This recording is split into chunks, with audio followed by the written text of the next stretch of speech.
Good morning, everyone. It's not even 6 in the morning. I got up at 4:30 from crazy dreams, and I figured, why don't I chat with you people? I don't know why, but I was clearing off my desk this morning so I could do some work, and these 5 pens were among the pens that were on my desk, and they're almost picked at random. One I added, not at random, but intentionally I added this one just because it was a Schaefer, and the other pens are mainly Waterman. There's a Moore in here. And I'm just going to talk about these 5 pens. These could be 5 different pens. And why am I doing this? Is it because I like to hear myself talk? No. Do I want you to hear me talk? Not really. But what I'd like to do maybe is share what it is about these 5 pens that's different from the others. Not on what they look like, but on how they act. And so let's just pick one at random and start. This is a little Waterman from the 40s. I don't know what these were called. Someone can tell me what these are called, but they're Taperite, stately, Waterman stately Taperites. These had like Corinth or something they were called. Some name to make them sound fancier than they are. And this was Waterman's attempt at copying the very popular Parker 51. But anyway, this pen has, for its going for it, I guess, it has a just slightly flexible gold nib. It's very sturdy, small, sort of like a pug dog, bulldog kind of a feel to it. I kind of like it that it's small, and the weight, as I describe in some of my videos, the weight is forward from the fulcrum. The fulcrum is here, as you can see by my demonstrating. The fulcrum is here, and almost all of this pen is forward of that fulcrum, and it sort of helps me press down on the pen, and my brain is sort of located about here as I draw or write. Sometimes pens that are longer, my brain isn't there, it's somewhere else, but I don't really know exactly what I'm saying, but as you can plainly tell if you've watched any of my videos, I'm always wandering around. But anyway, so let's see if I can write something. It's really sort of a really fun pen. It's very sturdy, stubborn. Think of a bulldog that wants to go this way and you want to go back home. It's going to hold its ground, its little tiny feet, with the little Velcro paws that little tiny dogs seem to have in their little feet. Keep it. I mean, how can a big man here wants to go this way, holding a little dog here that wants to go that way? Who's going to win? Somehow this dog does, because it has this force that's pushing it that way.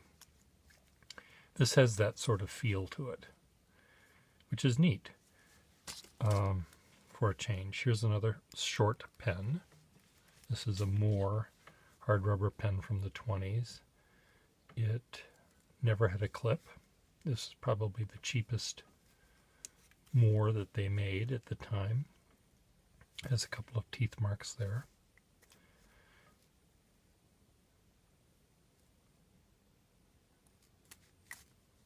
It's slightly bowed. There's a slight curve to it. I notice now that I'm looking at it.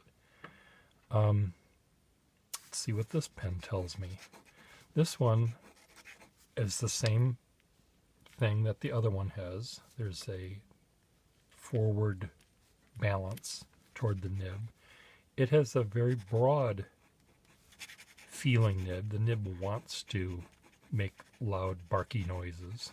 So now we have a little tiny dog that's going this way that's barking at a perfectly innocent cat.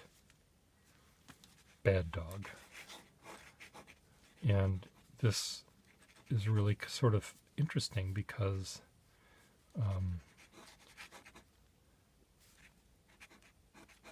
again, it wants me to apply pressure. It wants me to go this way. This is a little bulldog trying to attack a cat.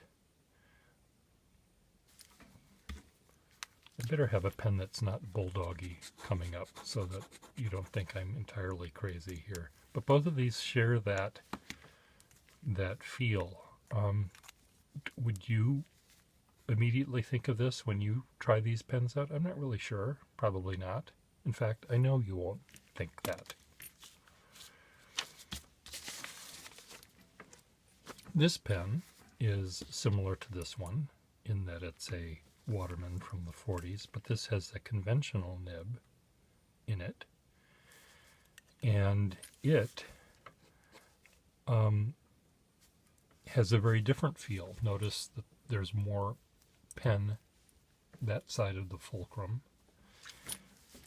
My brain is not here. It's moved back a little bit toward the balance point.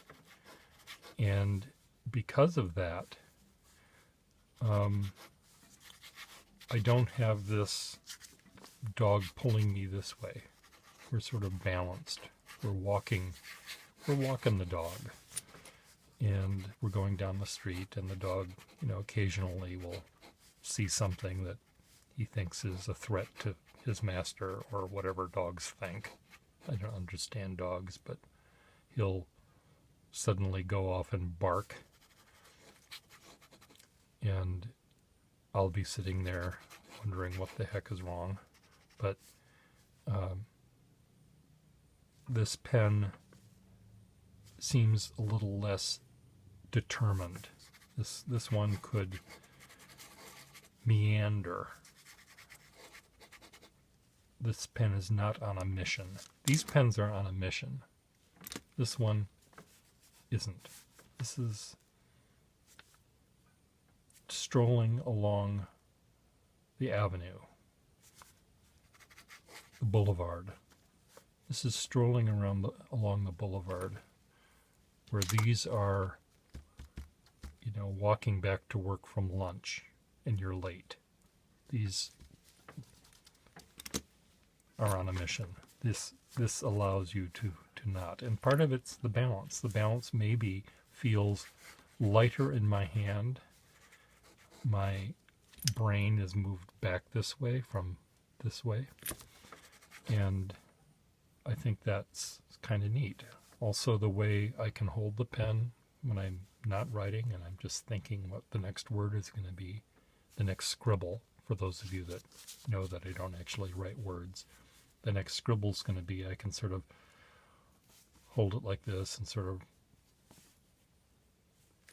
play with the balance in my hand, where this pen, maybe I wouldn't be able to do that as easily because it would hit down here. Then I'd have to be more conscious of making that not happen, which means that I'd have to pay more attention to it.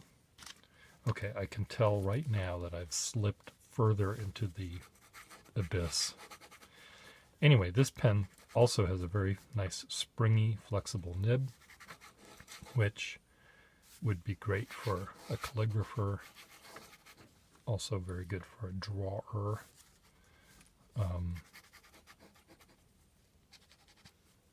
You see me sometimes turn the pen upside down to get that finer line. I don't do it often.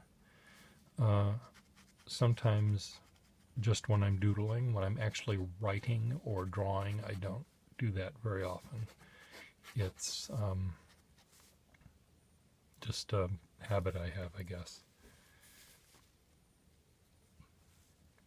These pens also, with this sort of brushed gold finish and shiny chrome, it reminds me of automobiles from the 50s.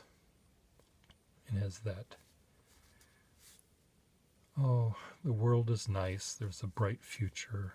Yes, we've got an atomic bomb arms race with the evil empire, but I can go home and play with Play-Doh, or I can watch Leave It to Beaver. I guess that's 60s.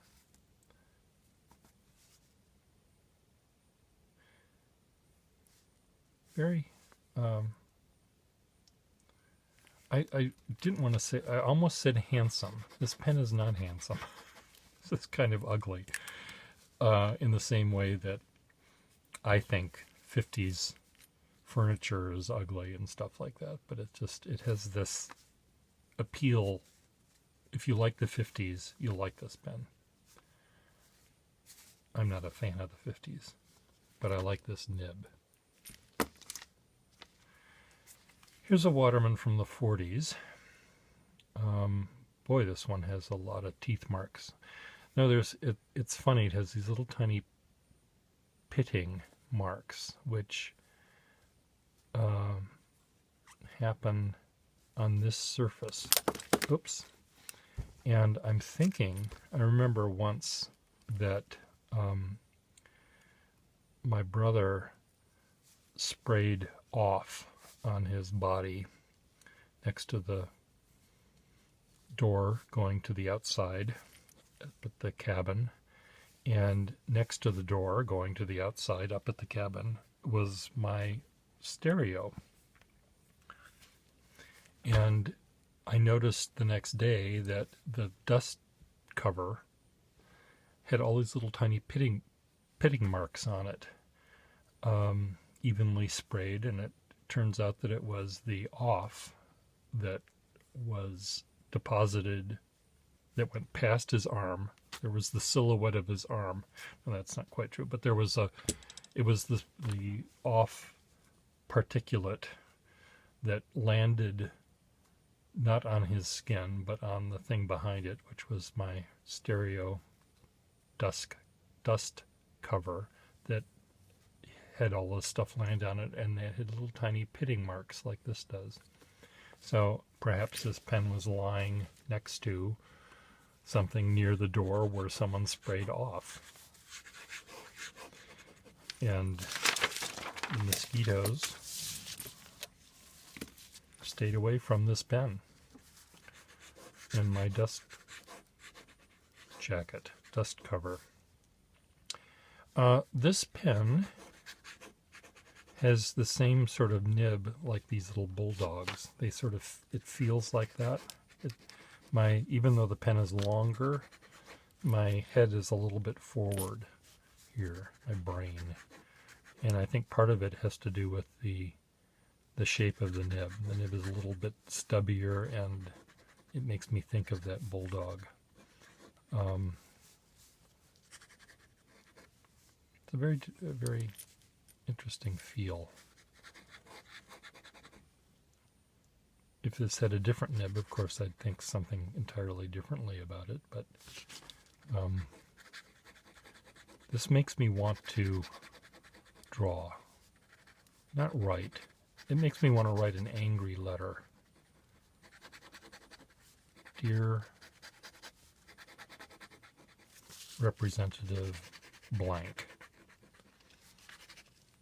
I am addressing this letter to you in regard to the traffic situation or whatever it is I want to write about. It seems to want to write an angry letter or draw an expressive drawing.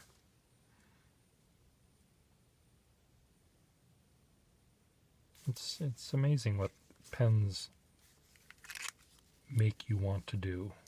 Maybe it's because I just have no willpower of my own, and I let these things tell me what to do. Is that possible? Those of you that actually know me will know that that's the case. I have no willpower. This pen, this is a Schaefer, and this is, I mean, I think almost all Schaefers have this stubborn bulldog quality because their nibs are so firm. And their pens, I always think of a Schaefer pen as being masculine. Even their ladies' pens are masculine. They're guys in drag, those ladies' pens. And so this is a very masculine pen. And it has a very matter-of-fact Johnny one-notey, even though he can sort of use two notes, because there's a little tiny bit of flexibility in this nib. If you press down a lot, you can get it. But there's a determination that this nib has that I like. It makes me want to write facts. Not opinions, facts. The population of Columbus, Ohio is 2 million whatever. This wants to write facts. This wants to write words that rhyme loudly. This one wants to write facts. Not words that rhyme. Maybe this might have a little tiny bit of lyricism to it. This one certainly does. Every word that this pen will never write the word orange. Only words that rhyme. This one only wants to write facts.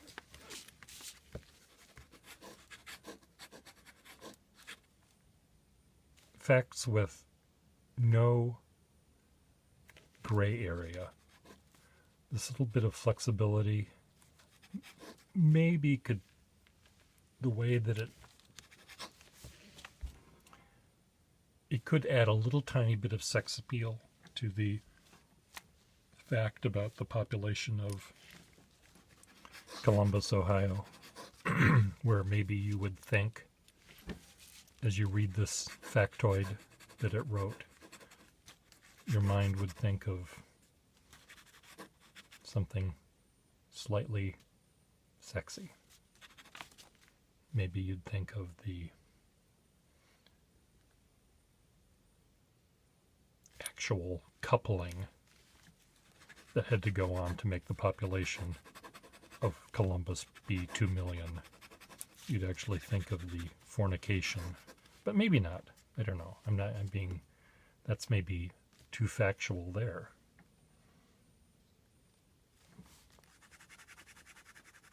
You don't think about the lovely dates that happened beforehand.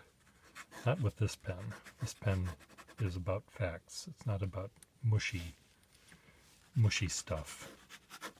This is about this is a Jack Webb pen, except it's too colorful. But this is a Jack Webb nib. Jack Webb, Sergeant Friday, Jack Webb, same thing. Joe Friday nib. This is a Joe Friday nib. Just the facts.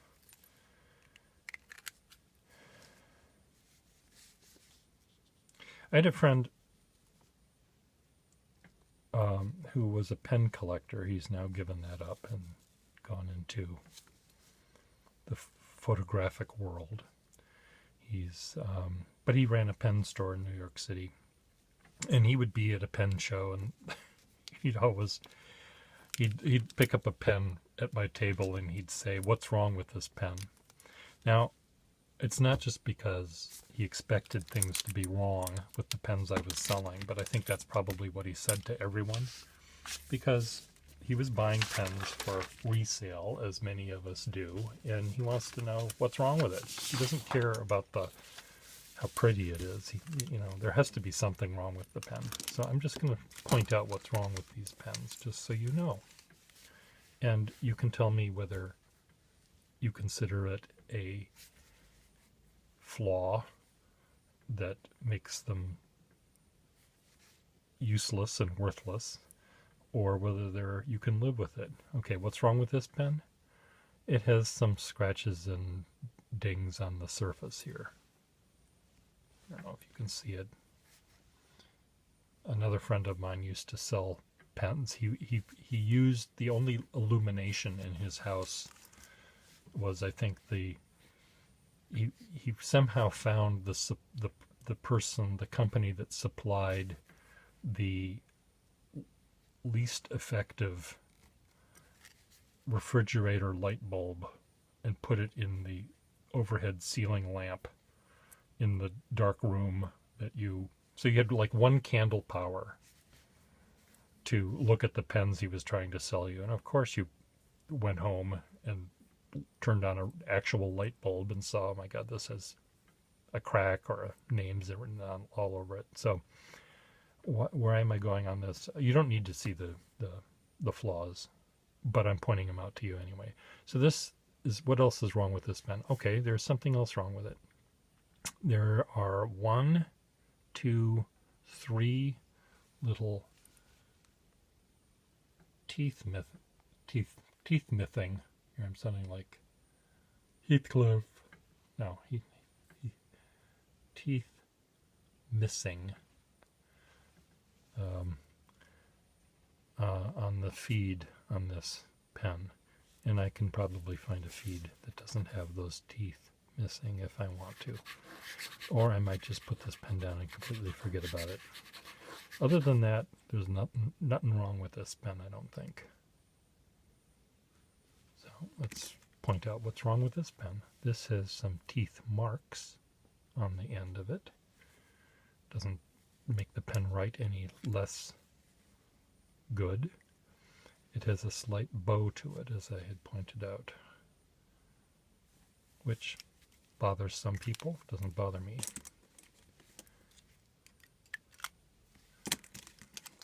This has the aforementioned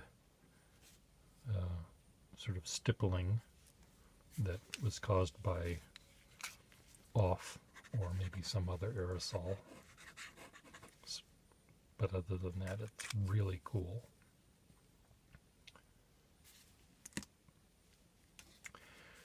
This pen, what's wrong with it? I think there might be a little bit of plating wear happening on the clip. And is there a tooth mark?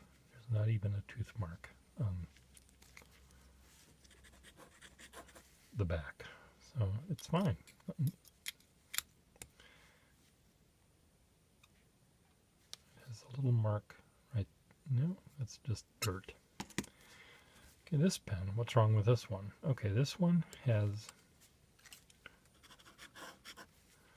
a little tiny bit of plating on this lever. It's not so much plating as corrosion. It's really kind of interesting. Normally they just wear down. This one looks like something is beneath it. But the main thing that's, quote, wrong with this pen is that this section is slightly shorter than it should be. Now, I didn't make that happen, but I have made it happen on some pens. It normally would have had a little lip on it. It would have looked like this. And this doesn't have that little lip on it, so this much had been removed. Now, why would you do that? You ask. Well, I'll tell you why. Because at some point the cap didn't screw on well. If I screw it on where it would normally stop would be maybe here, and that's just not being held on very tightly. So sometimes when this occurs where the threading has worn down, you can fix it. I'm going to use the word fix. Yeah, there's all sorts of people that are, I object, Your Honor.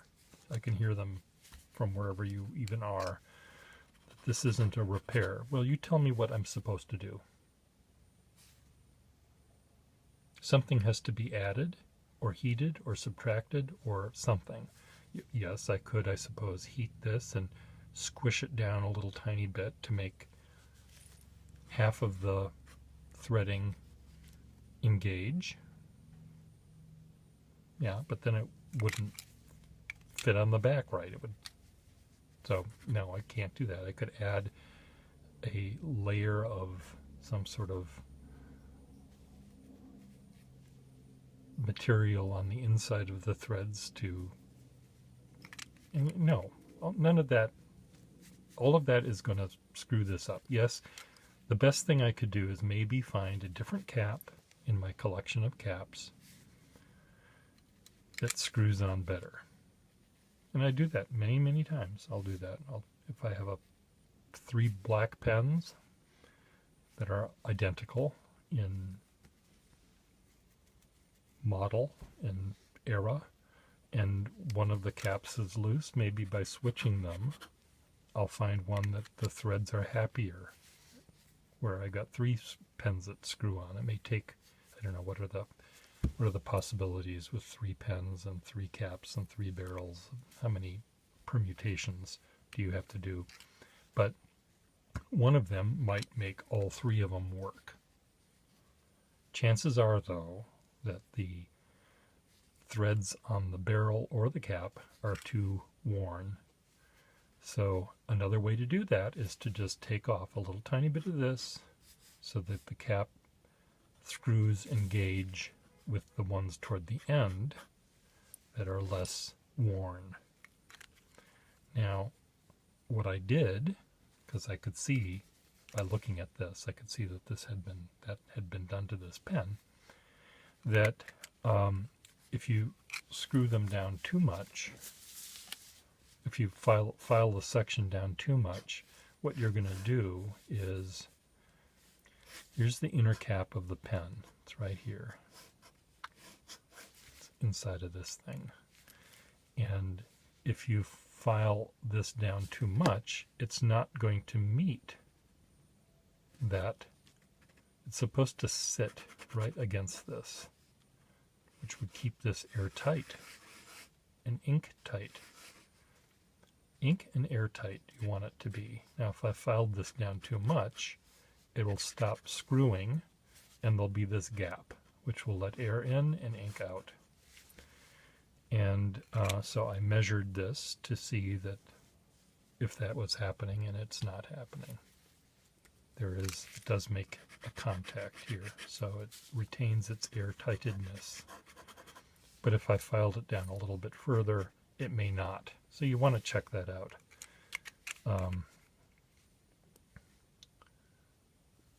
So that's what's wrong with these pens. Now, what's right with these pens would take me, because I try to think about the good things, not the bad things, would take me a good long time. And I told you some of the things I like about them already in this particular video. This one wants me to write factoids. This one wants me to write words that rhyme, not orange. These two want me to write forcefully. This one wants me to write fun, pornographic limericks. Words that rhyme. There once was a woman from blah, who blah blah blah blah blah blah blah, la la da dee da, la la da dee da, blah blah blah blah blah blah blah. This one wants to write dirty limericks that Jackie Gleason would recite. It's loud, it's abrasive, but it still wants to be somehow pretty.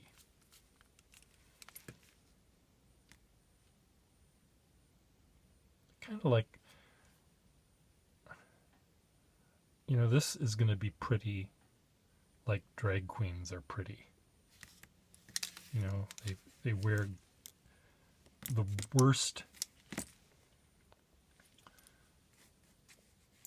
fashion that was ever created, and they put on pounds of makeup, not just to cover their 5 o'clock shadow, but because that's what they think they need to do, because they're just exaggerating, and that's sort of what this is like.